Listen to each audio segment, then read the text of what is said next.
एक छोटे से गांव में रहती थी नेहा। नेहा की उम्र 28 साल की थी और वह ऐसी औरत थी जो देखने में इतनी खूबसूरत थी कि गांव के लोग उसे देखकर मन ही मन सोचते रह जाते।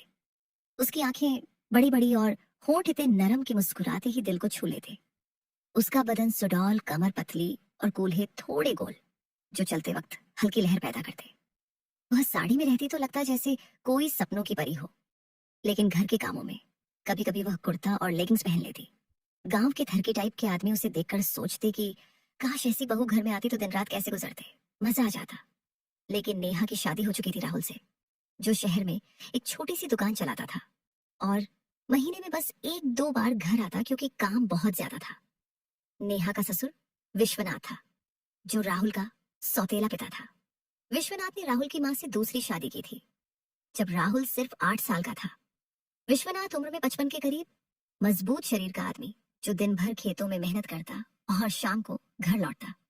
वह नेहा से हमेशा प्यार से बात करता, लेकिन उसकी बातों में कभी कभी एक अजीब सी गहराई आ जाती, जो नेहा को थोड़ा सोचने पर मजबूर कर देती। उस दिन सुबह का समय था। नेहा रसोई में नाश्ता बना रही थी। उसने एक साधारण सी साड़ी पहनी थी और वह झुककर आटा गूंथ रही थी। विश्वनाथ बाहर से आया, खेत से पानी का एक घड़ा लेकर, पसीने से तरबतर। वह रसोई के दरवाजे पर रुका और बोला, बहू, सुबह सुबह इतनी जल्दी उठ गई? थक तो नहीं गई इतनी मेहनत से? नेहा ने मुस्कुराकर सिर उठाया और बोली, नहीं बाबूजी, आदत है। आप बैठिए, मैं चाय बना देती हूँ।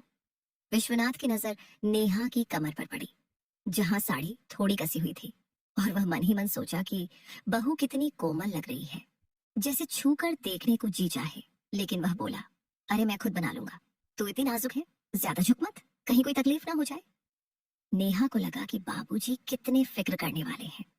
फिर वह चाय का कप भरकर लाई और विश्वनाथ के सामने रखा। विश्वनाथ ने कप पकड़ते वक्त नेहा की उंगलियों को हल्का सा छुआ।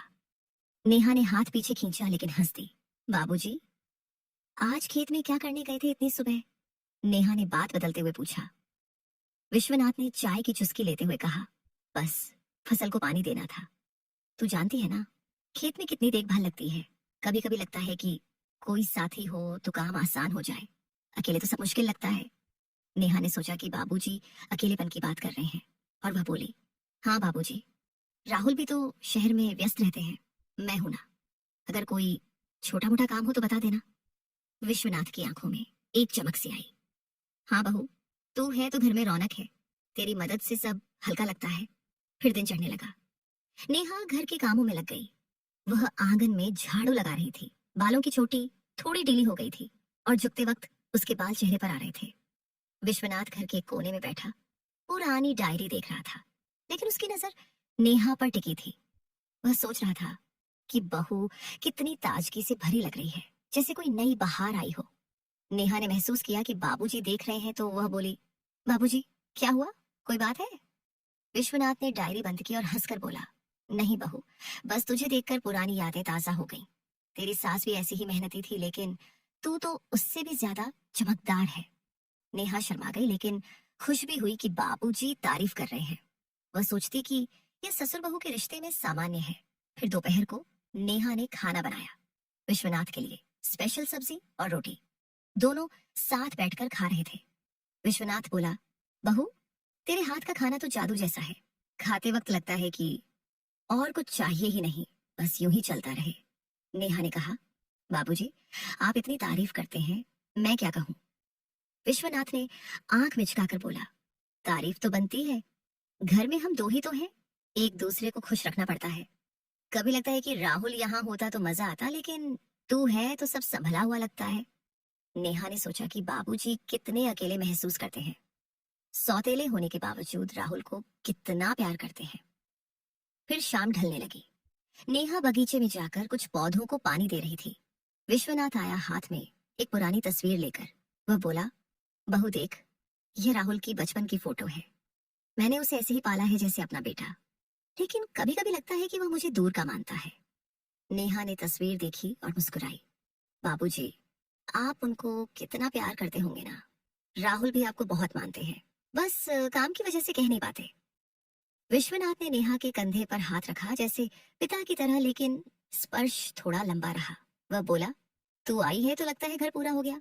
तेरी मुस्कान से सब चमक जाता है। नेहा का दिल थोड़ा तेज धड़का, लेकिन वह बोली, बाबूजी, आप भी तो घर की शान है। उतना कह के वह काम में लग गई। फिर रात हो गई। नेहा अपने कमरे में लेटी थी, लेकिन नींद नहीं आ रही थी। वह सोच रही थी कि विश्वनाथ की बातों में इतनी गहराई क्यों है। तभी दरवाजे पर हल्की दस्तक हुई। नेहा उठी और दरवाजा खोला। विश्वनाथ खड़ा था, हाथ में एक पुरानी सी डिब्बी। बहू, नींद नहीं आ रही थी, सोचा तुझे ये दे दूं। इसमें कुछ पुरानी चीजें हैं, देख लेगी तो टाइम पास हो जाएगा। नेहा ने डिब्बी ली। विश्वनाथ की उंगलियां फिर से छू गईं। वह बोली, बाबूजी, इतनी रात को क्या है इसमें? विश्वनाथ मुस्कुराया, बस कुछ यादें। कोई चीज समझ ना आए तो मुझसे पूछ लेना। कुछ चीजें ऐसी हैं जो छूकर महसूस होती हैं, देख कर नहीं। नेहा को लगा कि डिब्बी में कुछ पारिवारिक सामान होगा, और वह डिब्बी लेकर लेट गई और खोलकर देखा। इसमें एक पुरानी चूड़ी थी, एक पत्र और कुछ फोटो। पत्र में विश्वनाथ ने अपनी जिंदगी की कहानी लिखी थी, कैसे वह सौतेला पिता बना। नेहा पढ़ती गई, दिल भर आया। लेकिन एक फोटो में विश्वनाथ जवान थे, और उसमें कुछ ऐसी मुस्कान थी जो नेहा को असहज कर गई। वह सोचती रही कि बाबूजी ने ये क्यों दिया। अगली सुबह नेहा उठी। विश्वनाथ पहले ही खेत चला गया था। नेहा ने नाश्ता बनाया और इंतजार करने लगी।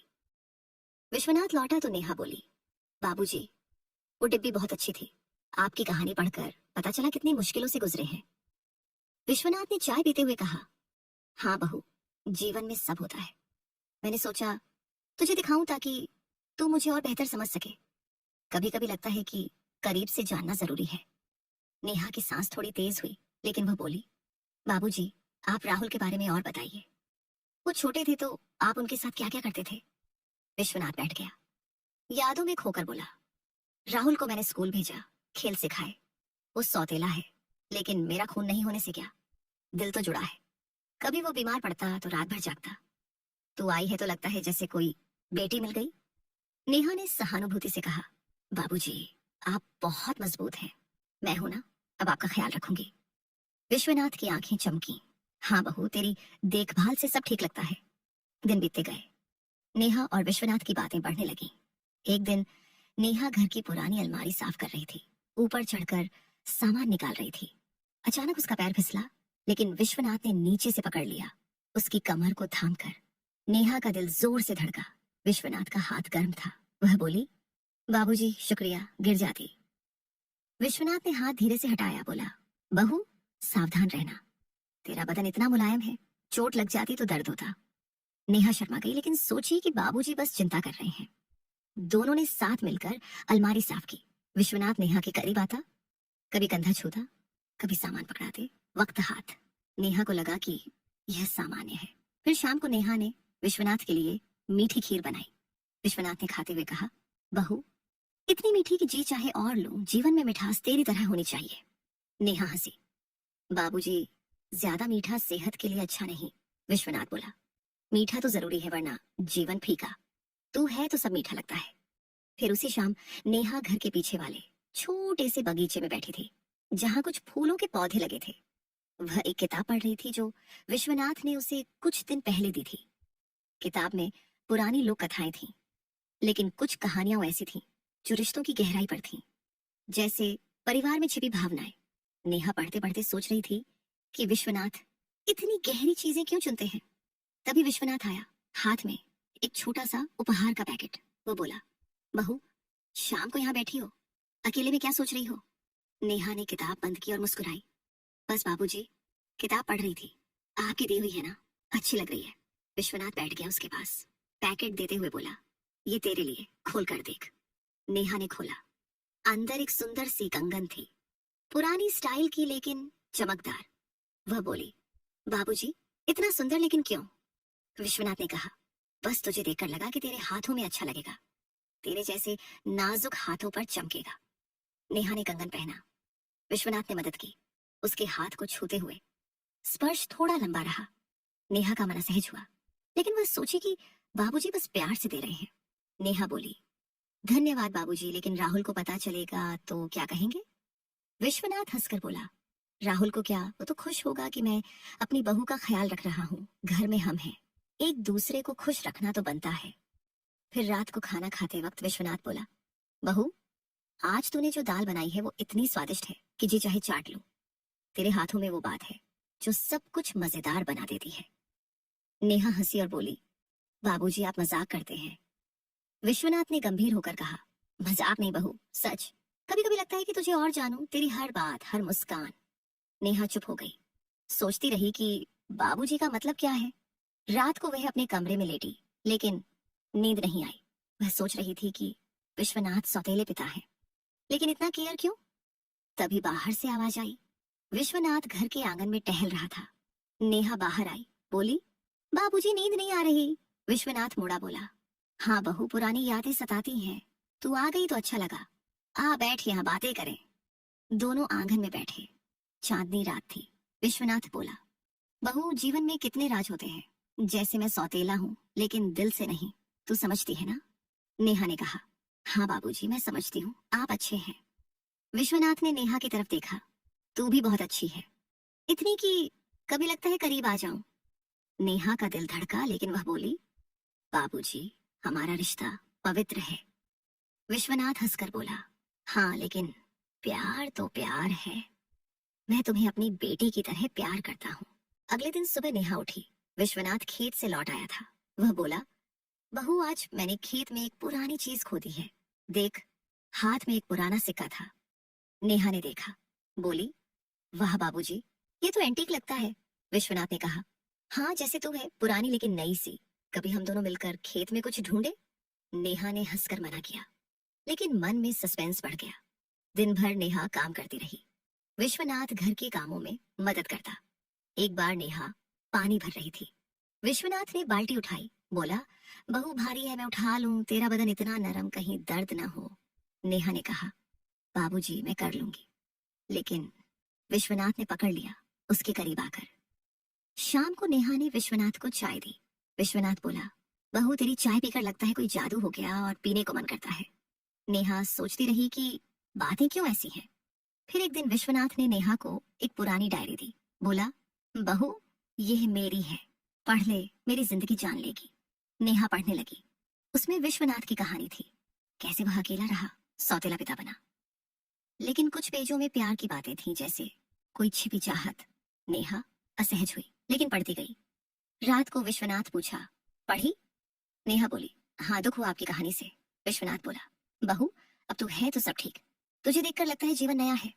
नेहा का मन घबरा रहा था, लेकिन वह चुप रही। दिन गुजरते गए। विश्वनाथ नेहा की तारीफ करता, लेकिन नेहा सोचती कि पिता वाला प्यार है। एक शाम विश्वनाथ ने कहा, बहू, कल मैं तुझे एक जगह ले जाऊं। गांव के बाहर एक पुराना मंदिर है, वहां शांति मिलती है। नेहा ने हाँ कह दी। सोची कि बाहर घूमना अच्छा रहेगा। अगले दिन दोनों गए मंदिर में, पूजा की। विश्वनाथ बोला, बहू, यहाँ आकर लगता है सब पवित्र है। तू मेरे साथ है तो और अच्छा। रास्ते में वापस आते वक्त विश्वनाथ ने नेहा का हाथ पकड़ा, बोला, सावधान, रास्ता खराब है। नेहा ने हाथ छुड़ाया, लेकिन मुस्कुराई। घर पहुंचकर नेहा सोचती रही कि क्या हो रहा है। रात को राहुल का फोन आया। नेहा ने सब बताया। राहुल बोला, पापा अच्छे हैं, तुझे बेटी मानते हैं। लेकिन नेहा के मन में शक था। फिर विश्वनाथ ने एक दिन नेहा को अपने कमरे में बुलाया। जैसे ही नेहा अंदर गई तो विश्वनाथ ने, तो दोस्तों, ये कहानी आगे जारी रहेगी। आगे इस कहानी में क्या क्या होता है, यह सब आपको अगले भाग में पता चलेगा। तो बने रहिए हमारे चैनल क्यूट गर्ल स्टोरी के साथ। धन्यवाद।